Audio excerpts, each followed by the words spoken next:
ओम श्री गणेशाय नमः। ओम नमः शिवाय। हर हर महादेव। भोलेनाथ की जय। दोस्तों, श्रद्धा और भक्ति से भरे हुए आप सभी शिव प्रेमियों का स्वागत है इस पावन शिव पुराण कथा में, जो न केवल शिव के स्वरूप को प्रकट करती है, बल्कि आत्मा को मोक्ष की ओर ले जाने वाली ज्ञान गंगा भी है। आज हम प्रवेश कर रहे हैं शिव महापुराण की अद्भुत गाथा में, जिसका श्रवण मात्र जीवन को पावन बना देता है। इस पुराण में वर्णित है सृष्टि की उत्पत्ति, त्रिलोक के नाथ शिव का निराकार से साकार रूप में अवतरण, देवी पार्वती की तपस्या, गणेश जी एवं कार्तिकेय का जन्म, शिव विवाह, रुद्र अवतार और अनेक चमत्कारी शिव कथाएं। तो आइए तन मन को पवित्र करें, मन को शांत करें और शिव की कथा के अमृत में डुबकी लगाएं। हर हर महादेव। ओम नमः शिवाय। श्री शौनक जी बोले कि हे महाज्ञानी सूत जी, संपूर्ण सिद्धांतों के ज्ञाता, हे प्रभु, मुझसे पुराणों की कथाओं के सार तत्व का विशेष रूप से वर्णन कीजिए। सदाचार, भगवत भक्ति और विवेकी की वृद्धि कैसे होती है और साधु पुरुष किस प्रकार अपने काम, क्रोध आदि मानसिक विकारों का निवारण करते हैं। इसे घोर कलियुग में जीव प्रायः असुर स्वभाव के हो गए हैं। उस जीव समुदाय को शुद्ध बनाने के लिए सर्वश्रेष्ठ उपाय क्या है? आप इस समय मुझे ऐसा कोई शाश्वत साधन बताइए जो कल्याणकारी वस्तुओं में भी सबसे उत्कृष्ट एवं परम मंगलकारी हो तथा पवित्र करने वाले उपायों में भी सर्वोत्तम पवित्र कारक उपाय हो। तात वह साधन ऐसा हो जिसके अनुष्ठान से शीघ्र ही अंतःकरण की विशेष शुद्धि हो जाए तथा उससे निर्मल चित्त वाले पुरुष को सदा के लिए शिव की प्राप्ति हो जाए। सूत जी बोले कि मुनि श्रेष्ठ शौनक, आप धन्य है। आपके हृदय में पुराण कथा सुनने के प्रति विशेष प्रेम एवं लालसा है। इसीलिए मैं शुद्ध बुद्धि से विचार कर परम उत्तम शास्त्र का वर्णन करता हूँ। बस संपूर्ण शास्त्रों के सिद्धांत से संपन्न, भक्ति आदि को बढ़ाने वाले, भगवान शिव को संतुष्ट करने वाले तथा कानों के लिए रसायन स्वरूप दिव्य पुराण का श्रवण कीजिए। यह उत्तम शिव पुराण काल रूपी सर्प से प्राप्त होने वाले महान त्रास का विनाश करने वाला है। हे मुने, पूर्व काल में शिव जी ने इसे कहा था। गुरुदेव व्यास जी ने सनत कुमार मुनि का उपदेश पाकर कली युग के प्राणियों के कल्याण के लिए बड़े आदर से संक्षेप में इस पुराण का प्रतिपादन किया है। हे मुने, विशेष रूप से कली युग के प्राणियों की चित्त शुद्धि के लिए इस शिव पुराण के अतिरिक्त कोई अन्य साधन नहीं है। हे मुने, जिस बुद्धिमान मनुष्य के पूर्व जन्म के बड़े पुण्य होते हैं, उसी महाभाग्यशाली व्यक्ति की इस पुराण में प्रीति होती है। यह शिव पुराण परम उत्तम शास्त्र है। इसे इस भूतल पर भगवान शिव का बागंबर स्वरूप समझना चाहिए और सब प्रकार से इसका सेवन करना चाहिए। इसके पठन और श्रवण से शिव भक्ति पाकर श्रेष्ठतम स्थिति में पहुंचा हुआ मनुष्य शीघ्र ही शिव पद को प्राप्त कर लेता है। इसीलिए संपूर्ण यत्न करके मनुष्य ने इस पुराण के अध्ययन को अभीष्ट साधन माना है और इसका प्रेम पूर्वक श्रवण भी संपूर्ण वांछित फलों को देने वाला है। भगवान शिव के इस पुराण को सुनने से मनुष्य सब पापों से मुक्त हो जाता है तथा बड़े बड़े उत्कृष्ट भोगों का उपभोग करके अंत में शिवलोक को प्राप्त कर लेता है। राजसूय यज्ञ और सैकड़ों अग्निष्टोम यज्ञों से जो पुण्य प्राप्त होता है, वह भगवान शिव की कथा के सुनने मात्र से प्राप्त हो जाता है। हे मुने, जो लोग इस श्रेष्ठ शास्त्र शिव पुराण का श्रवण करते हैं, उन्हें मनुष्य नहीं समझना चाहिए। वे रुद्र स्वरूप ही है, इसमें संदेह नहीं है। इस पुराण का श्रवण और कीर्तन करने वालों के चरण कमल की धूलि को मुनिगण तीर्थ ही समझते हैं। जो प्राणी परम पद को प्राप्त करना चाहता है, उन्हें सदा भक्ति पूर्वक इस निर्मल शिव पुराण का श्रवण करना चाहिए।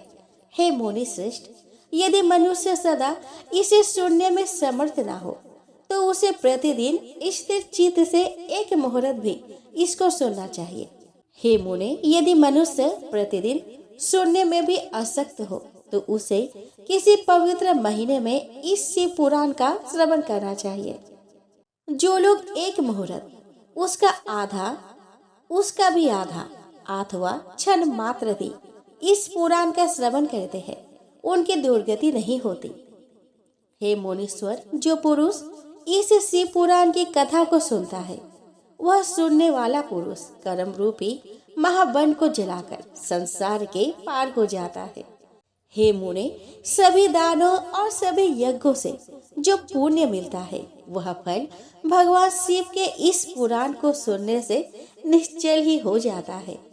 हे मुने, विशेषकर इस कली काल में तो शिव पुराण के श्रवण के अतिरिक्त मनुष्य के लिए मुक्तिदायक कोई अन्य श्रेष्ठ साधन नहीं है। शिव पुराण का श्रवण और भगवान शंकर के नाम का संकीर्तन दोनों ही मनुष्य को कल्प वृक्ष के समान सम्यक फल देने वाले हैं, इसमें संदेह नहीं है। कली युग में धर्माचरण से शून्य चित्त वाले दुर्बुद्धि मनुष्य के उद्धार के लिए भगवान शिव ने अमृत स्वरूप शिव पुराण की उद्भावना की है। अमृत पान करने से तो केवल अमृत पान करने वाला ही मनुष्य अजर अमर होता है, किंतु भगवान शिव का यह कथा अमृत संपूर्ण कुल को ही अजर अमर कर देता है। इस शिव पुराण की परम पवित्र कथा का विशेष रूप से सदा ही सेवन करना चाहिए, करना ही चाहिए और करना ही चाहिए। इस शिव पुराण की कथा के श्रवण का क्या फल कहूँ। इसके श्रवण मात्र से भगवान सदा शिव उस प्राणी के हृदय में विराजमान हो जाते हैं। यह शिव पुराण नामक ग्रंथ 24,000 श्लोकों से युक्त है। इसमें 7 संहिताएं हैं। मनुष्य को चाहिए कि वह भक्ति, ज्ञान और वैराग्य से भली भांति संपन्न हो, बड़े आदर से इसका श्रवण करे। पहली विदेश्वर संहिता, दूसरी रुद्र संहिता, तीसरी शतरुद्र संहिता, चौथी कोटि रुद्र संहिता और 5वीं उमा संहिता कही गई है। छठी कैलाश संहिता और 7वीं वायव्य संहिता। इस प्रकार इसमें 7 संहिताएं हैं। 7 संहिताओं से युक्त यह दिव्य शिव पुराण परब्रह्म परमात्मा के समान विराजमान है और सबसे उत्कृष्ट गति प्रदान करने वाला है। जो मनुष्य 7 संहिताओं वाले इस शिव पुराण को आदर पूर्वक पूरा पढ़ता है, वह जीवन मुक्त कहा जाता है।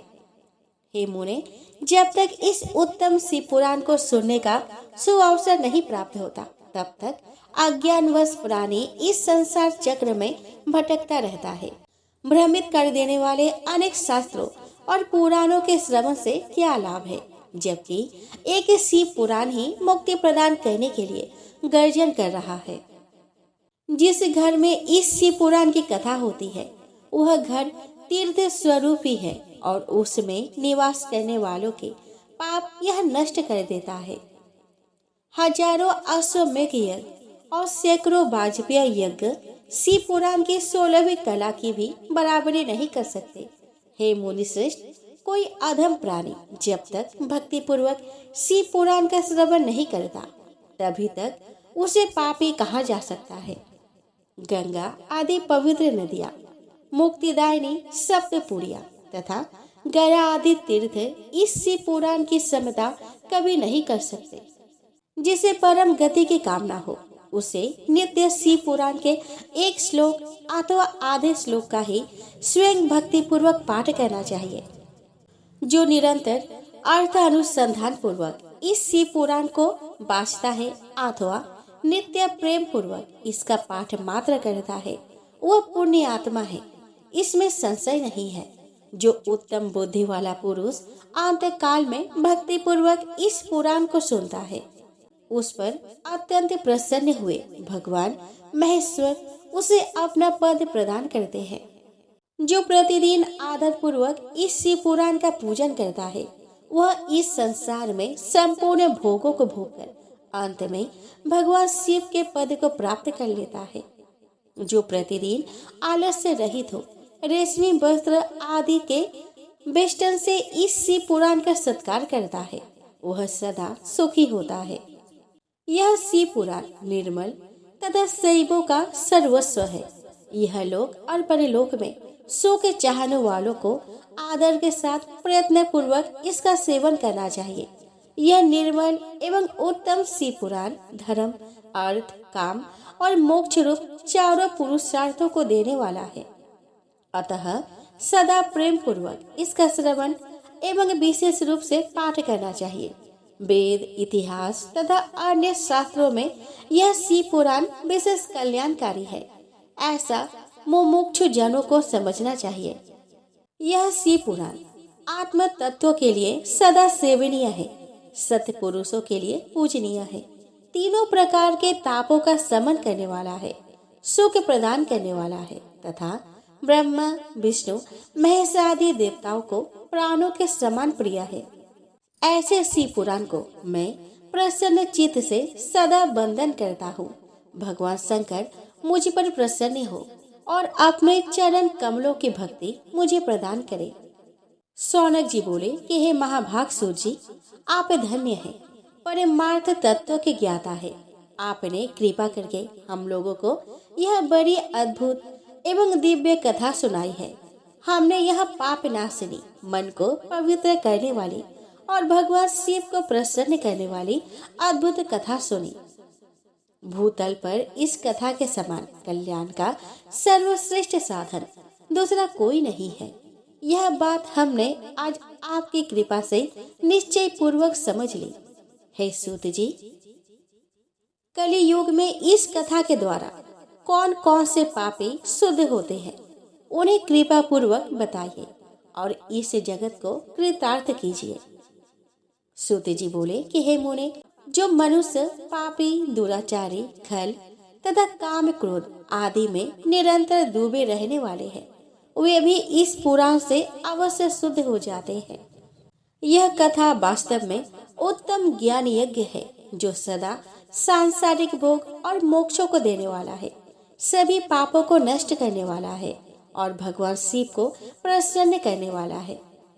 जो अत्यंत लालची, सत्यविहीन, अपने माता पिता से द्वेष करने वाले, पाखंडी तथा हिंसक वृत्ति के हैं वे भी इस ज्ञान यज्ञ से शुद्ध हो जाते हैं। अपने वर्णाश्रम धर्म का पालन न करने वाले और ईर्ष्याग्रस्त लोग भी कलिकाल में इस ज्ञान यज्ञ के द्वारा पवित्र हो जाते हैं। जो लोग छल कपट करने वाले, क्रूर स्वभाव वाले और अत्यंत निर्दयी है कलियुग में वे भी इस ज्ञान यज्ञ से शुद्ध हो जाते हैं। ब्राह्मण के धन से पलने वाले तथा निरंतर व्यभिचार परायण जो लोग हैं वे भी इस ज्ञान यज्ञ से इस कलिकाल में भी पवित्र हो जाते हैं। जो मनुष्य सदा पाप कर्मों में लिप्त रहते हैं और अत्यंत दूषित विचार वाले हैं वे कलि युग में भी इस ज्ञान यज्ञ से निर्मल हो जाते हैं। दुष्ट चरित्र, दुर्बुद्धि, उद्विग्न चित्त वाले और देवताओं के द्रव्य का उपभोग करने वाले पापी जन भी कलिकाल में भी इस ज्ञान यज्ञ से पवित्र हो जाते हैं। इस पुराण के श्रवण का पुण्य बड़े बड़े पापों को नष्ट करता है, सांसारिक भोग तथा मोक्ष प्रदान करता है और भगवान शंकर को प्रसन्न करता है। इस संबंध में मुनिगण एक प्राचीन इतिहास का उदाहरण दिया करते हैं जिसके श्रवण मात्र से पापों का पूर्णतः नाश हो जाता है। पहले की बात है कि रात नगर में एक ब्राह्मण रहता था जो अज्ञानी, दरिद्र, रस बेचने वाला तथा वैदिक धर्म से विमुख था। वह स्नान, संध्या आदि कर्मों से भ्रष्ट हो गया था और वेश्यावृत्ति में तत्पर रहता था। उसका नाम था देवराज। वह अपने ऊपर विश्वास करने वाले लोगों को ठगा करता था। उसने ब्राह्मणों, क्षत्रियों, वैश्यों, शूद्रों तथा दूसरों को भी अनेक बहानों से मारकर उनका धन हड़प लिया था। बाद में उसने अधर्म से बहुत सारा धन अर्जित कर लिया, परंतु उस पापी का थोड़ा सा भी धन कभी धर्म के काम में नहीं लगा। एक दिन वह ब्राह्मण एक तालाब पर नहाने गया। वह शोभावती नाम की एक वेश्या को देखकर वह अत्यंत मोहित हो गया। वह सुंदरी भी उस धनी ब्राह्मण को अपने वशीभूत हुआ जानकर प्रसन्न हो गई। आपस में वार्तालाप से उनमें प्रीति उत्पन्न हो गई। उस ब्राह्मण ने उस वेश्या को पत्नी बनाया तथा उस वेश्या ने उसे पति बनाना स्वीकार कर लिया। इस प्रकार कामवश होकर वे दोनों बहुत समय तक विहार करते रहे। बैठने, सोने, खाने पीने तथा क्रीड़ा में वे दोनों निरंतर पति पत्नी की तरह व्यवहार करने लगे। अपने माता पिता तथा पत्नी के बार बार रोकने पर भी पाप कृत्य में संलग्न वह ब्राह्मण उनकी बात नहीं मानता था। एक दिन रात्रि में उस दुष्ट ने ईर्ष्यावश अपने सोए हुए माता पिता और पत्नी को मार डाला और उनका सारा धन हड़प लिया। वेश्या में आसक्त चित्त वाले उस कामी ने अपना और पिता आदि का सारा धन उस वेश्या को दे दिया। वह पापी अभक्ष भक्षण तथा मद्यपान करने वाला और वह नीच ब्राह्मण उस वेश्या के साथ एक ही पात्र में सदा जूठन भोजन करने लगा। एक दिन घूमता घामता वह दैव योग से प्रतिष्ठानपुर में जा पहुंचा। वहां उसने एक शिवालय देखा जहां बहुत से साधु महात्मा एकत्र हुए थे। देवराज उस शिवालय में ठहर गया और वहां उस ब्राह्मण को ज्वर आ गई। उस ज्वर से उसको बड़ी पीड़ा होने लगी। वहां एक ब्राह्मण देवता शिव पुराण की कथा सुना रहे थे। ज्वर में पड़ा हुआ देवराज ब्राह्मण के मुखर बिंद से निकली हुई उस शिव कथा को निरंतर सुनता रहा। एक मास के बाद वह ज्वर से अत्यंत पीड़ित होकर चल बसा। यमराज के दूत आए और उसे पासों से बांधकर बलपूर्वक यमपुरी में ले गए। इतने में ही शिवलोक से भगवान शिव के पार्षदगण वहां पे आ गए। उनके गौर अंग कपूर के समान उज्जवल थे। हाथ त्रिशूल से सुशोभित हो रहे थे। उनके संपूर्ण अंग भस्म से उद्भासित थे और रुद्राक्ष की मालाएं उनके शरीर की शोभा बढ़ा रही थी। वे सब के सब क्रोध करते हुए यमपुरी में गए और यमराज के दूतों को मार पीट कर बारंबार धमकाकर उन्होंने देवराज को उनके चंगुल से चुरा लिया और अत्यंत अद्भुत विमान पर बैठाकर जब वे शिवदूत कैलाश जाने को उद्धत हुए, उस समय यमपुरी में बड़ा भारी कोलाहल मच गया। उस कोलाहल को सुनकर धर्मराज अपने भवन से बाहर आए। साक्षात दूसरे रुद्र के समान प्रतीत होने वाले उन चारों दूतों को देखकर धर्मज्ञ धर्मराज ने उनका विधि पूर्वक पूजन किया। यम ने ज्ञान दृष्टि से देखकर सारा वृतांत जान लिया। उन्होंने भय के कारण भगवान शिव के उन महात्मा दूतों से कोई बात नहीं पूछी। यमराज से पूजित और प्रार्थित होकर वे शिवदूत कैलाश को चले गए और उन्होंने उस ब्राह्मण को दया सागर सांब शिव को दे दिया। शिव पुराण की यह परम पवित्र कथा धन्य है, जिसके सुनने से पापी जन भी मुक्ति के योग्य बन जाते हैं। भगवान सदाशिव के परम धाम को वेदज्ञ सभी लोकों में सर्वश्रेष्ठ बताते हैं। ब्राह्मण, क्षत्रिय, वैश्य, शूद्र तथा अन्य प्राणी, यहाँ तक कि जिस पापी ने धन के लोभ से अनेक लोगों की हत्या की तथा अपने माता पिता और पत्नी को भी मार डाला, वह वेश्यागामी शराबी ब्राह्मण देवराज भी इस कथा के प्रभाव से भगवान शिव के परम धाम को प्राप्त कर तत्क्षण मुक्त हो गया। तो दोस्तों, आज का वीडियो इतना ही। कल के वीडियो में फिर मिलते हैं। तब तक के लिए हर हर महादेव।